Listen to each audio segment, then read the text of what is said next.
Oh, hey, I'm glad you're here. I was just working on my latest project, but I'm not having a lot of success. I thought it could be fun to make a big wreath to hang up on the studio door, but I think I've made the wreath so big that I don't think I have enough supplies I like to cover it. Can I be honest? I kind of just feel hopeless. I want to give up. There's no way this is going to look like I imagined it. Have you ever felt hopeless? Maybe you got frustrated that something wasn't working out like you wanted, or you just stopped believing something would get better. You know, when I start feeling frustrated and hopeless, I turn to God's Word, the Bible. The Bible is God's true message to us about Himself. That means everything in here is true. God gave us the Bible to help us know more about Him and to give us hope and remember who we really are because of who He is. There's a story over in the book of John, in the second part of the Bible, that talks about light and darkness. John was writing about God's Son, Jesus. John was saying that the light, Jesus, had come and that it was going to give people hope. Hope is that feeling you get when you trust something good will happen. I sure could use some of that hope right now. Let's check it out together. The light of the world has come. In the beginning, the Word was already there. The Word was with God, and the Word was God. He was with God in the beginning, and everything was made through Him. Nothing that has ever been made was made without Him. Life was in Him, and that life was the light for all people. The light of Jesus shines in the darkness, but the darkness has not overcome the light. Okay, let's back up. There is a lot going on here, and it's easy to get confused.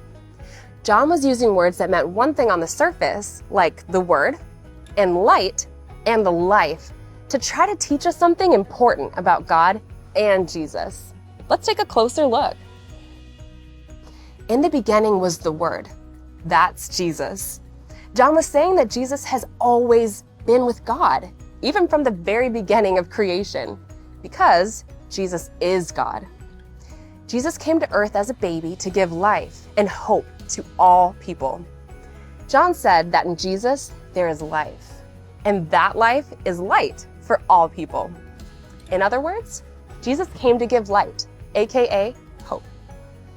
The light, or hope, of Jesus shines in the darkness, in moments when we feel pain, or sadness, or hopelessness. And the darkness does not overcome the light. The light, Jesus, is always stronger. Okay, let's get back to the story. There was a man sent from God named John. John came to be a witness about that light so that everyone might believe in Jesus. John was not the light, the one people were looking for, but he came to tell everyone about the light.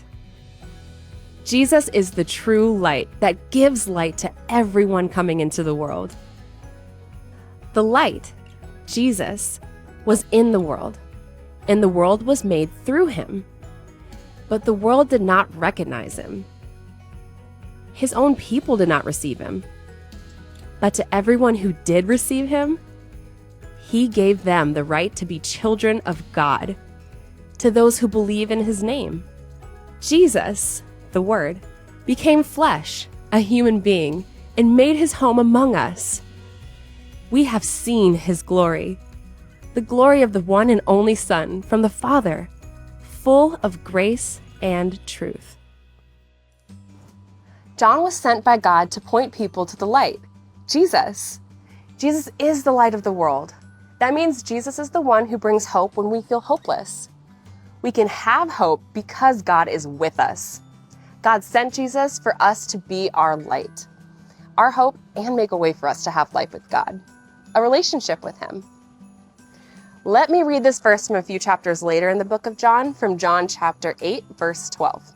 This is what Jesus says about Himself. I am the light of the world. Anyone who follows me will never walk in the darkness, but will have the light of life. Talk about hopeful.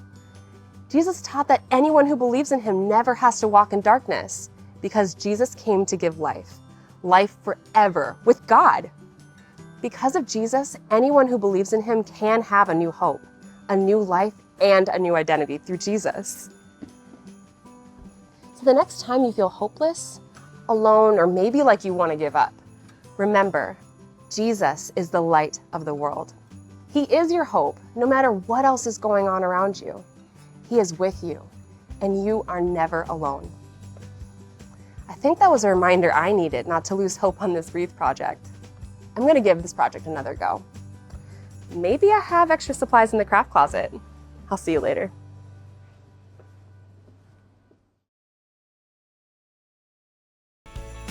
Hey detectives!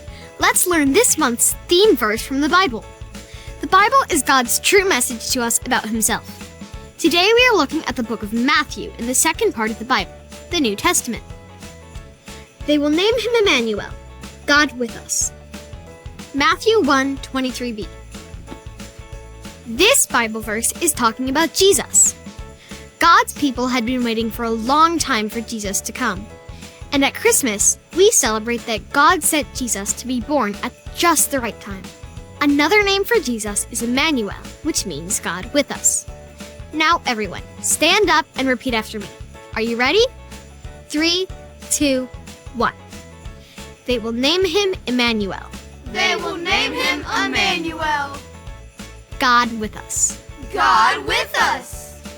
Matthew 1:23b. Matthew 1:23b. Great job!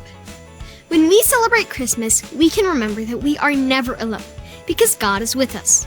Let's say our theme verse all together, but this time I want you to say it with a quiet whisper voice, like you're pretending to be a detective. Are you ready? 3, 2, 1. They will name him Emmanuel, God with us. Matthew 1:23b. Great job! We are never alone because God sent Jesus for us. It looks like this case is closed. Cooper, we've got a new case. Or so I thought.